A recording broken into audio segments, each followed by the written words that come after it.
Nakakainis. Ako pa yung napagbintangan sa dati kong school. Sa bagay na di ko naman ginawa.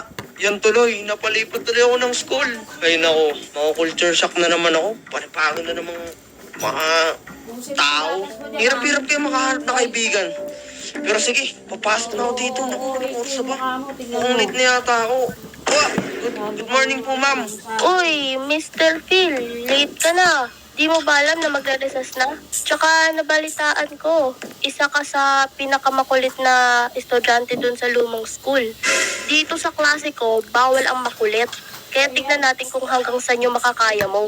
Uy, ma'am, napagbintangan lang naman ako dun. Tsaka, ma'am, ba't puro babae dito? Nasaan yung mga lalaki? Di ka ba na-inform? All girls school to lahat. Ma'am, mukha ba?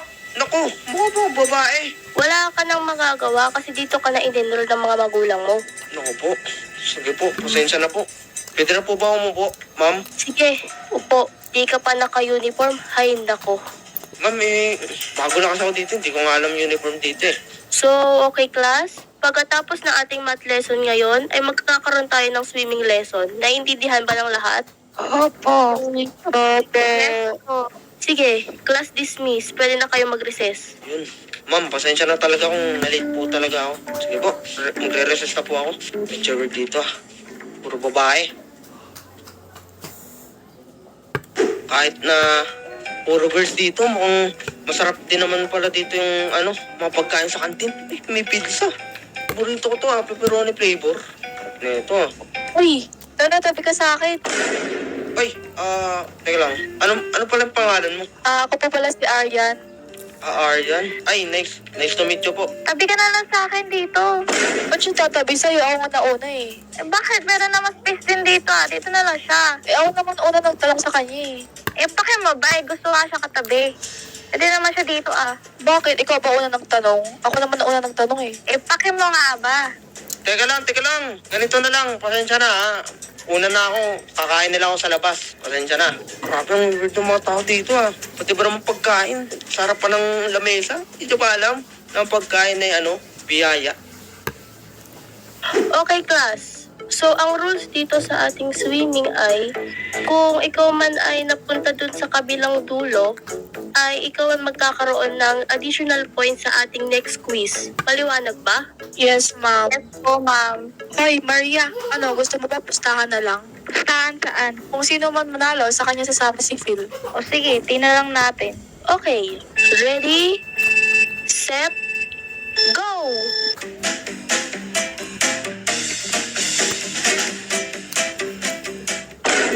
Uy, grabe ang bilis niya. O, paano ba yan? Ako nanalo. Ang daya-daya mo kasi. Wala pang ang go. Andun ka sa tubig agad. Hala, pagkasabi nga ng go, tumalo na nga ako sa tubig. Ano madaya dun? Ayun na naman siya. Apakapabida-bida talaga. Anong bida-bida dun? Porkit nanalo, bida-bida agad? Mahala ko sa buhay mo. Paano ba yan, Phil? Sama mo ako kumain mamaya sa labas. Teka lang, pinagpustahan niyo pala ako pero hindi ko alam. Ano ba yan? Walang consent? Grabe kayo Wala ka nang magagawa dun. Ay no.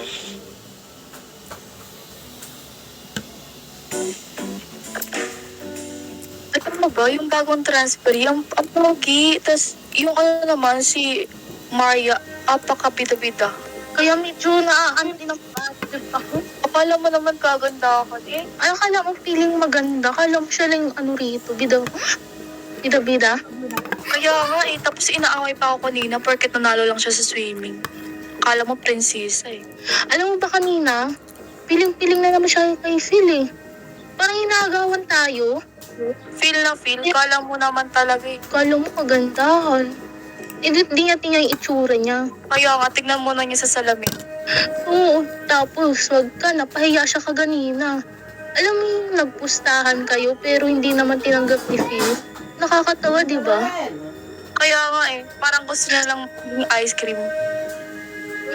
Piling-piling talaga Grabe, napakalamig din pala dito sa auditorium nila. Tsaka napakalaki pa at napakatahimik. Uy, Phil. Uy, ginagawa mo dito? Wala lang. Gusto ko lang kita makita. Ayaw mo ba talaga sumama sa akin? Busy ako tsaka dito.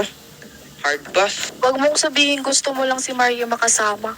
Ito pagtatapat ko na sa inyo, nakakainis lang sa part na ginawa niyo pang pustahan.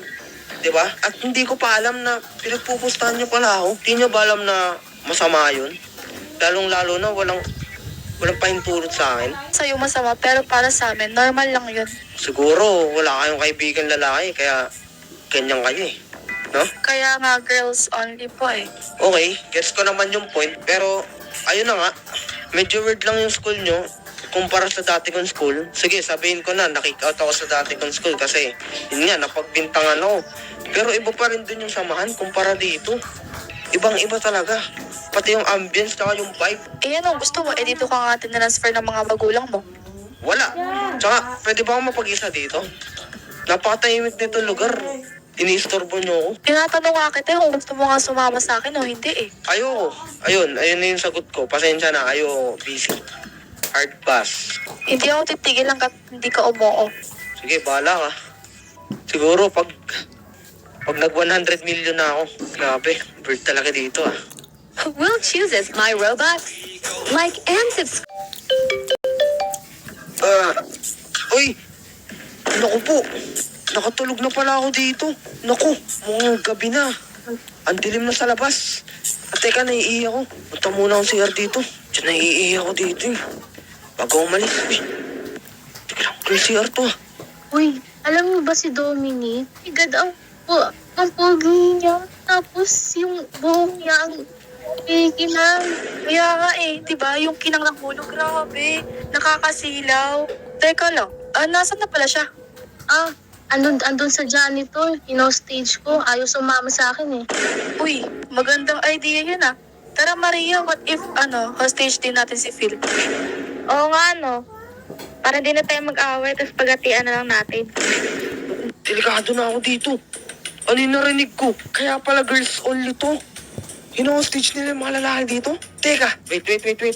Saan yung janitor dito? Kailangan ko mahanap yung janitor room. Naku po, nasa na dito yun? Gabi na pero nandito pa rin sila.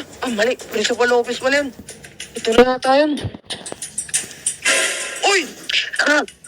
Teka, tulong, aray ko. Mabuti nakakating ka dito. Teka, Dominic, ba't ka nandito? Yun nga eh. Ikaw pala yung pinag-uusapan nila. Sabi ko, sino Dominic ba yun? Teka lang, tanggalin ko yung nasa mo. Tanggalin ko yung mas. Ay, salamat. Ako, di mo pa alam, obsessed na yung babae doon. Type daw niya yung mga kalbo. Tapos yung mga kumikinang yung ulo. Kaya nga eh. Kaya in-stage nila ako dito, nila ako nilagay oh. Teka, ganito. Pag dito. Oh. Kaya ako nalaman, ito, medyo weird, pero napasok ako sa girl CR. Akala ko kasi boy CR, di ko nakita eh. Pero teka lang, nag-transfer ka din dito? Oo, diba? Kaya nga nawala ako sa school kasi pinalipat ako ng mama ko. Naku, parehas pala tayo ng lipatang school. Medyo nakakainis nga kasi girls only, no? Kaya nga eh. Teka lang, alam ba to ng teacher? Oo, kasabot nila yun. Kaya pala, ganito na lang. Kailangan na nating umalis dito at i-report to para malaman ng iba yung ginagawa ng mga babae dito. Sige. Paano ba yan? Labas na tayo, tara! Tara. Oy! Uy, ano ginagawa nyo? Akala niyo makakatakas kayo